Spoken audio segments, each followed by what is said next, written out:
আলহামদুলিল্লাহ ওসলাত ওসালাম আলা রসুলিল্লাহ ওয়া আলিহি ওয়া আসহাবিহি আজমাইন আম্মা বাদ ফাউজুবিল্লাহি মিনাশ শাইতানির রাজিম বিসমিল্লাহির রহমানির রহিম।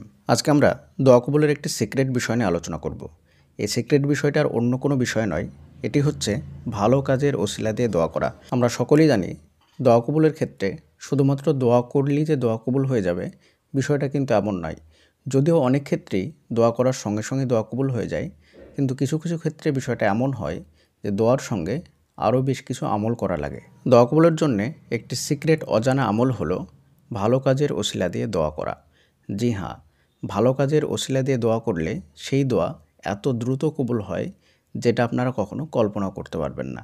আর এই বিষয়টা অনেকে আমরা জানলেও তারপরেও আমরা এটার প্রতি আমল করতে চাই না, বা আমল করতে চাইলেও আমাদের আমল নামায় এমন কোনো ভালো কাজ থাকে না যেটার ওসিলা দিয়ে আমরা দোয়া করতে পারি। তো চলুন আজকে আমরা আলোচনা করব যে এমন কিছু ভালো কাজ করবেন জীবনে যেই কাজগুলো করতে আপনার সময় লাগবে না, বা করার জন্যে আপনাকে তেমন কোনো কষ্টও করতে হবে না। আর ওই কাজগুলোর ওসিলা দিয়ে যদি দোয়া করেন বিপদে পড়ে, তাহলে আল্লাহ তাআলা সেই দোয়া খুব দ্রুত কবুল করে নেবেন, যতটা দ্রুত আপনার প্রয়োজন হবে। প্রথমে আমরা আপনাদের সঙ্গে একটি হাদিস শেয়ার করব, যে হাদিসটা আপনারা শুনলে বুঝতে পারবেন যে বিপদে পড়ে ভালো কাজের ওসিলা দিয়ে দোয়া করলে সেই দোয়া কতটা দ্রুত কবুল হয়। এই হাদিসটা শুনলে আপনারা অবাক হয়ে যাবেন।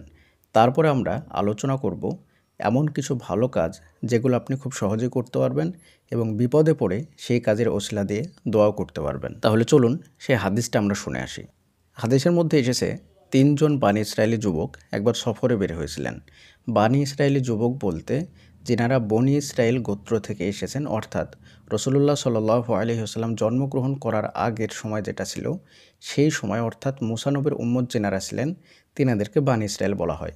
এবং বানি ইসরায়েলদের মধ্যে কিছু কিছু গুরুত্বপূর্ণ ঘটনা আমাদের নবী হজরত মুহাম্মদ সাল্লাল্লাহু আলাইহি ওয়াসাল্লাম সাহাবাদের সামনে বলতেন এবং সেগুলো হাদিসের মধ্যে এসেছে।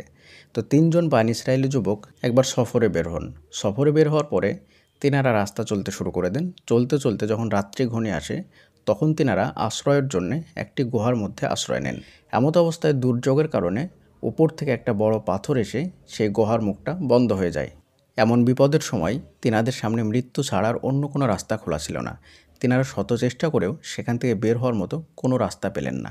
এমত অবস্থায় তেনারা 3 জন মিলে যুক্তি করলেন এবং বললেন যে এখন আমরা আল্লাহর কাছে দোয়া করব আমাদের নিজ নিজ ভালো কাজের ওসিলা দিয়ে, যেই কাজটা শুধুমাত্র আমরা আল্লাহর জন্যই করেছিলাম। তখন তিনারা নিজ নিজ ভালো কাজের ওসিলা দিয়ে আল্লাহর কাছে দোয়া করতে শুরু করে দিলেন। তিনাদের দোয়ার ধরনগুলো এমন ছিল। তিনাদের মধ্য থেকে একজন ব্যক্তি বললেন, হে আল্লাহ, আমার একজন চাচাতো বোন, সে অনেক সুন্দর ছিল। আমি যে কোনো মূল্যে তার সঙ্গে শারীরিক সম্পর্ক করতে চাইতাম, কিন্তু সুযোগ পেতাম না। একবার আমার কাছে একটা সুন্দর সুযোগ এলো। সে আমার কাছে কিছু টাকা ধার চাইতে আসলো। আমি তাকে বললাম, আমি তোমাকে টাকা ধার দিতে পারি, তবে শর্ত একটা, টাকার বিনিময়ে আমি তোমার সঙ্গে শারীরিক সম্পর্ক করব। সে ছিল অনেক বিপদে, যার কারণে সে তাতেই রাজি হয়ে গেল।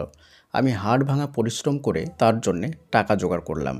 তারপরে আমি তাকে সেই টাকাগুলো দিলাম এবং আমরা দুজনে নির্জন একটা জায়গায় গেলাম জেনা করার জন্যে। তারপরে আমি তার সঙ্গে জেনা করার জন্যে যখন তার 2 পায়ের মাঝখানে বসলাম, এমত অবস্থায় সে আমাকে বলল, হে আল্লাহর বান্দা, তুমি আল্লাহকে ভয় করো।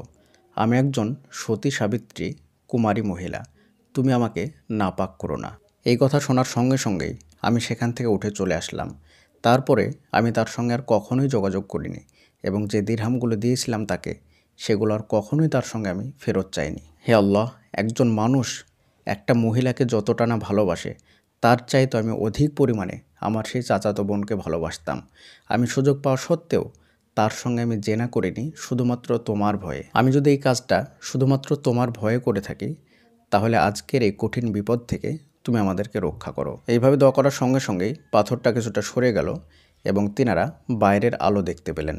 কিন্তু পাথরটা যতটুকু সরেছিল ততটুকুতে তিনাদের বের হওয়া কোনোভাবেই সম্ভব ছিল না। শুধুমাত্র তিনারা বাইরের আলো দেখতে পাচ্ছিলেন। তারপরে দ্বিতীয় ব্যক্তি দোয়া করতে শুরু করলেন, হে আল্লাহ, আমার বৃদ্ধ পিতামাতা ছিল এবং আমার কচিকাঁচা বাচ্চা ছিল। আমি কখনোই আমার পিতামাতাকে দুধ পান করার আগে আমার সন্তানদেরকে পান করাইনি। আমি প্রথমেই আমার বৃদ্ধ পিতামাতাকে দুধ পান করাতাম, তারপরে আমি আমার ছোট ছোট বাচ্চাদেরকে দুধ পান করাতাম। আর আমি ছিলাম মেষপালক। একদিন আমি মেষ চড়াতে চড়াতে অনেক দূরে চলে যাই এবং বাসায় ফিরতে অনেক রাত্রি হয়ে যায়।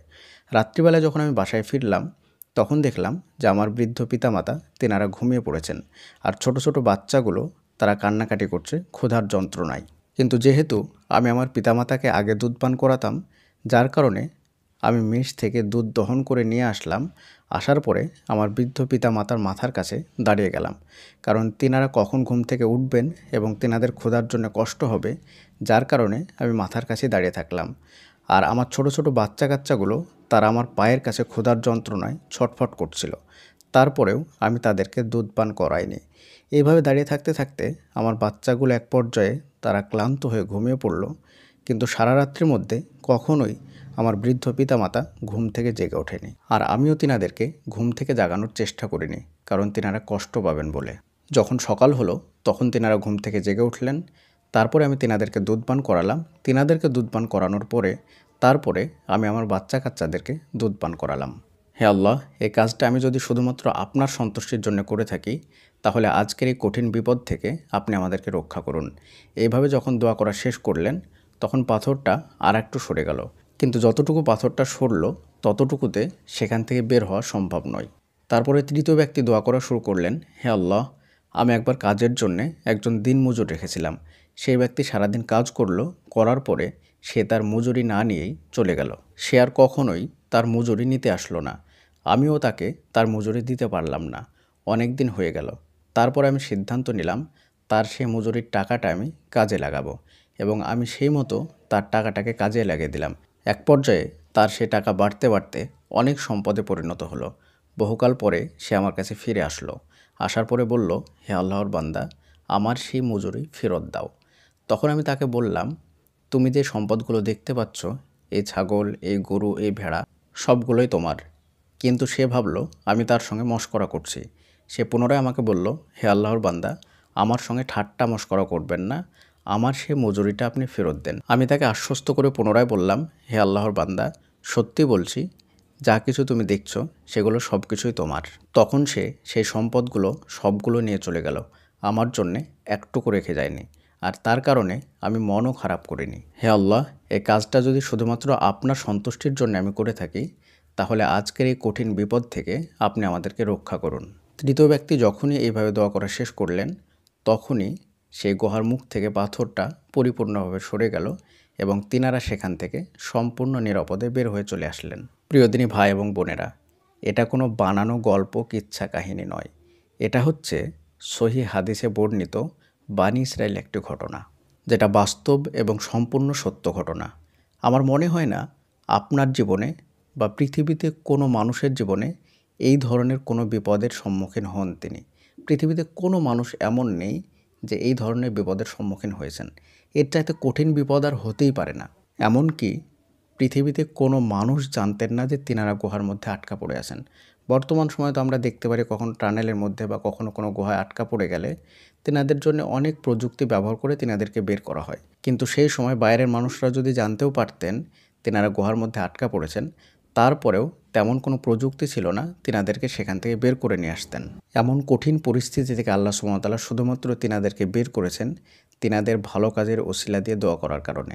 আর সবচাইতে বড় কথা হচ্ছে, তিনারা যে ভালো কাজের ওসিলা দিয়ে দোয়া করেছিলেন, সেই ভালো কাজগুলো একবার চিন্তা করুন।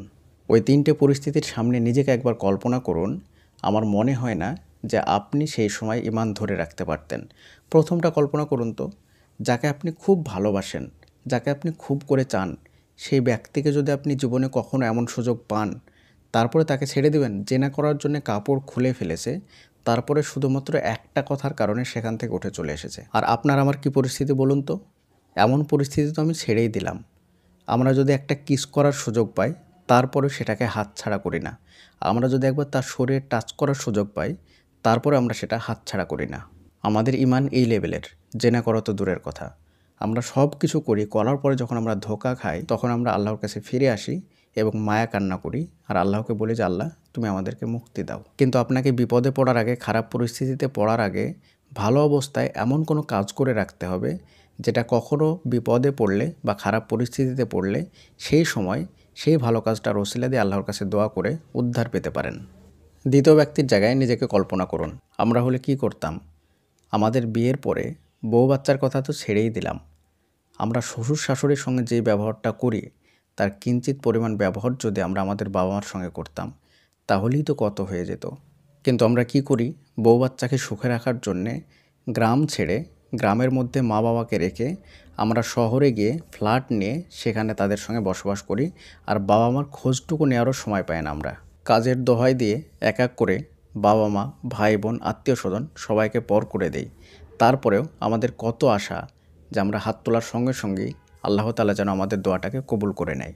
যেখানে রাসূলুল্লাহ সাল্লাল্লাহু আলাইহি ওয়াসাল্লাম বলেছেন, আত্মীয়তার সম্পর্ক ছিন্নকারী ব্যক্তির দোয়া কখনোই কবুল হয় না।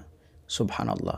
প্রিয় দিনী ভাই এবং বোনেরা, আপনি যদি চান যে হাত তোলার সঙ্গে সঙ্গে আপনার দোয়াটা কবুল হয়ে যাক, তাহলে আপনাকেও সেইভাবে তৈরি হতে হবে, সেই রকম যোগ্য ব্যক্তি হতে হবে, তবেই না আপনি হাত তোলার সঙ্গে সঙ্গে আপনার দোয়াটা কবুল হয়ে যাবে। এবার ৩ নম্বর ব্যক্তির জায়গায় নিজেকে একবার কল্পনা করুন তো, আপনি আমি হলে সেখানে কি করতাম? আমরা যখন রাস্তায় চলাফেরা করি, তখন ভ্যানওয়ালা, রিকশাওয়ালাকে 10 টাকা ভাড়া কম দিতে পারলে নিজেকে অনেক চালাক মনে করি। আমাদের কাছে যদি কেউ টাকা আমানত রাখে, তাহলে সে আমানতটা আমরা যথাসময়ে ফেরত দিতে না পারা, এটাকে আমরা চালাকি মনে করি। কেউ যদি আমাদের সঙ্গে টাকা পায় বা দিনমজুরের টাকা যখন সে না নিয়ে চলে যায়, তাহলে কোনোভাবে গড়িমসি করে যদি সেই টাকাটা তাকে না দিতে পারি, তাহলে নিজেকে অনেক চালাক মনে করি। গরিব মানুষ বলে তার টাকা খাটিয়ে বেশি করে ফেরত দেওয়া, এটা তো শুধুমাত্র কল্পনা। এই চালাকির জামানায় 1 টাকা যদি কাউকে ফাঁকি দিতে পারি, তাহলে সেটাই আমাদের কাছে পাণ্ডিত্য। যাই হোক, প্রিয় দিনী ভাই এবং বোনেরা, আপনারা এই 3টে ঘটনা থেকে চাইলে অনেক কিছু শিক্ষা নিতে পারেন। আমরা যদি চাই যে আমরা হাত তোলার সঙ্গে সঙ্গে আমাদের দোয়াটা কবুল হয়ে যাক, তাহলে অবশ্যই আমাদেরকে সেই লেভেলের ব্যক্তি হতে হবে, আমাদেরকে সেই যোগ্যতা অর্জন করতে হবে, তবেই আমাদের দোয়া সেইভাবে কবুল হবে। আমরা কাজ করি ফিরআউনের মতো, আর ফলাফল চাই মূসা আলাইহিস সালামের মতো। এই হাদিসের ভিন্ন একটা রূপ আমরা অন্য এক হাদিসের মধ্যে পাই, যেটা আমাদের সঙ্গে হুবাহু মিলে যায়। রাসূলুল্লাহ সাল্লাল্লাহু আলাইহি ওয়াসাল্লাম বলেছেন, একজন মুসাফির ব্যক্তি, তিনি সফর অবস্থায় মরুভূমির মাঝখানে তার যানবাহন, আসবাবপত্র, খাবার পানি সব কিছু হারিয়ে ফেলে সে একদম নিঃস্ব হয়ে গিয়েছিল। এমত অবস্থায় সেই ব্যক্তি আল্লাহর দরবারে হাত উঠিয়ে ইয়া রব, ইয়া রব এই বলে দোয়া করছিলেন। এমত অবস্থায় আল্লাহর পক্ষ থেকে তাকে জানিয়ে দেওয়া হলো, তুমি যে দোয়া করছো, তোমার দোয়া কিভাবে কবুল হতে পারে? তুমি যে পানি পান করেছো সেটা হারাম, তুমি যে খাদ্য গ্রহণ করেছো সেটা হারাম, তুমি যে পোশাক পরে আছো সেটাও হারাম, এমনকি তুমি হারামের মধ্যেই লালিত পালিত হয়েছো, তাহলে তোমার দোয়া কিভাবে কবুল হতে পারে? প্রিয় দিনী ভাই এবং বোন, এই কথাটা শুনতে খারাপ লাগলেও বর্তমান পরিস্থিতি আমাদের এমন। আমরা আগের রূপ যেটা দেখলাম হাদিসের মধ্যে, যে দোয়া করার সঙ্গে সঙ্গে কঠিন বিপদ থেকে আল্লাহ তাআলা তাদেরকে রক্ষা করলেন, কিন্তু এই ব্যক্তি এত কঠিন পরিস্থিতিতে পড়া সত্ত্বেও, তারপরেও তিনি আল্লাহর কাছে এত করে দোয়া করেও তার দোয়া কবুল হচ্ছে না। কারণটা কি বলুন তো? সেই ব্যক্তি 3 জনের লাইফস্টাইল এবং এই ব্যক্তির লাইফস্টাইল সম্পূর্ণ আলাদা। এই ব্যক্তির লাইফস্টাইল এবং আমাদের লাইফস্টাইল একই রকম, যার কারণে আমরা এত করে দোয়া করি, এত করে দোয়া করি, আমাদের দোয়া কোনোভাবে কবুল হয় না। আর সেই ব্যক্তিরা শুধুমাত্র দোয়া করেছে আল্লাহর দরবারে, নর্মালি দোয়া করেছে, তারপর আল্লাহ তাআলা তাদের দোয়া কবুল করে নিয়েছেন। প্রিয় দিনী ভাই এবং বোনেরা, যদি চান যে দোয়া কবুল হোক, তাহলে তাদের মতো চরিত্র আপনাকে অবলম্বন করতে হবে, তবেই কিন্তু আপনার দোয়াটা তাদের মতো করে কবুল হবে। নিজের জীবনে এমন কিছু কাজ রাখুন, যেই কাজটা আপনি শুধুমাত্র আল্লাহর ভয়ে ছেড়েছেন, অথবা আল্লাহর ভয়ে সে কাজটা করেছেন, অথবা আল্লাহকে সন্তুষ্টি করার জন্যে সেই কাজটা করেছেন। হতে পারে সেটা আপনি নির্জন রাস্তায় চলছেন, হাঁটছেন, এমতো অবস্থায় আপনার সামনে একটা মসজিদের দান বক্স পড়লো এবং সেখানে আপনি আপনার পকেট থেকে সাধ্যমতো কিছু টাকা সেখানে ঢুকিয়ে দিলেন, যেটা পৃথিবীর আর কেউ জানতে পারল না, শুধুমাত্র আপনি এবং আল্লাহ। হতে পারে আপনি আপনার গার্লফ্রেন্ড, বয়ফ্রেন্ডকে আল্লাহর ভয়ে ছেড়ে দেবেন, যেটা আপনি পৃথিবীর কারো ভয়ে, কারো কথায় ছাড়েননি, শুধুমাত্র আল্লাহকে ভয় করে আজকে থেকে ছেড়ে দেবেন।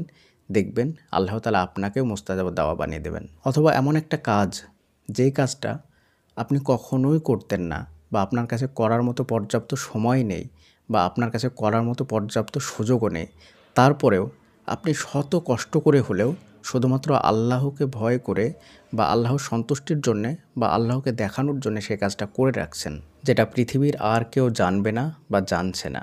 আপনি সেই দিন সেই কাজটার ওসিলা দেবেন আল্লাহর কাছে, যেদিন আপনি কঠিন বিপদে পড়বেন, সেই দিন আপনি আল্লাহকে বললেন যে, আল্লাহ, আমি অমুক দিন অমুক কাজটা তোমার সন্তুষ্টির জন্য করেছিলাম, পৃথিবীর কেউ জানে না, শুধুমাত্র আমি আর তুমি। আজকে আমি সেই কাজটার ওসিলা দিয়ে তোমার কাছে দোয়া করছি, যদি সত্যি আমি সেই কাজটা তোমাকে খুশি করার জন্য করে থাকি, তাহলে আজকের এই বিপদ থেকে রক্ষা করো, বা আজকে আমার এই দোয়াটাকে কবুল করো। আপনি রাস্তায় চলছেন, হঠাৎ একজন মহিলা, তাকে দেখতে অনেক সুন্দর লাগছে আপনার মন চাইছে আপনি তার দিকে তাকিয়ে থাকুন, কিন্তু আপনি আল্লাহর ভয়ে দৃষ্টিটা নত করলেন এবং তার দিকে পুনরায় দেখলেন না। এই ছোট্ট কাজটুকু আল্লাহ তাআলার কাছে অনেক পছন্দ। এই কাজের ওসিলা দিয়ে যদি আপনি দোয়া করেন, তাহলে আপনার সেই দোয়াটা কবুল হবে। আপনি মোবাইল স্ক্রলিং করছেন, করতে করতে একটা ছবি চলে আসলো, আপনি নির্জন বেডরুমের মধ্যে আছেন, যেখানে আপনার কেউ দেখতে পাচ্ছে না। আপনার মন চাচ্ছে ছবিটা একবার ভালো করে দেখে নিই, কিন্তু সেই নির্জন ঘরে আল্লাহর ভয়ে আপনি সেই ছবিটা না দেখে স্ক্রিন থেকে সরিয়ে দিলেন। এই কাজটুকুই আল্লাহর কাছে অনেক বেশি পছন্দের। দোয়া কবুলের জন্যে আহামরি তেমন কোনো আমল করা লাগে না। ছোট ছোট কাজগুলোই দোয়া কবুলের জন্য অনেক বড় হয়ে যায়। আপনি যদি এই ছোট্ট কাজটা আল্লাহর ভয়ে ছাড়তে পারেন, তাহলে আল্লাহ তাআলা আপনাকে পাহাড় সমান বিপদ থেকে রক্ষা করবেন। আল্লাহ তাআলা আপনার দোয়াগুলো অলৌকিকভাবে কবুল করবেন। কিন্তু বাস্তবতা কি জানেন? বাস্তবতা হচ্ছে আমরা এখনও নোংরা ছবিই দেখা ছাড়তে পারলাম না। আর আমরাও চাই আমাদের দোয়াগুলো যেন হাদিসে যেভাবে আছে সেইভাবে কবুল হোক। আমরা বারবার উদাহরণ দিই, আল্লাহ তো বলেছেন যে দোয়া করলেই কবুল করব, তাহলে আল্লাহ কেন করছেন না? আমরা আল্লাহকে প্রশ্নবিদ্ধ করি যে আল্লাহ তাআলা এই কথাগুলো হাদিসের মধ্যে এমনি এমনি লিখে দিয়েছেন। অনেকেই তো ভিডিওর নিচে কমেন্ট করেন আর বলেন এগুলো সব ফালতু, এগুলো আসলে কিছু হয় না, যা করার নিজেকেই করতে হবে। আসলে আমাদের চরিত্র পচা দুর্গন্ধ, আর আমরা চাই ফুলের মতো সুগন্ধ। পরিশেষে দোয়া করে আল্লাহ তাআলা আমাদের সকলকে এই বিষয়গুলোকে সঠিকভাবে বোঝার এবং সে অনুযায়ী আমল করার তৌফিক দান করুন। আমিন। আসসালামু আলাইকুম ওয়া রাহমাতুল্লাহি ওয়া বারাকাতুহু।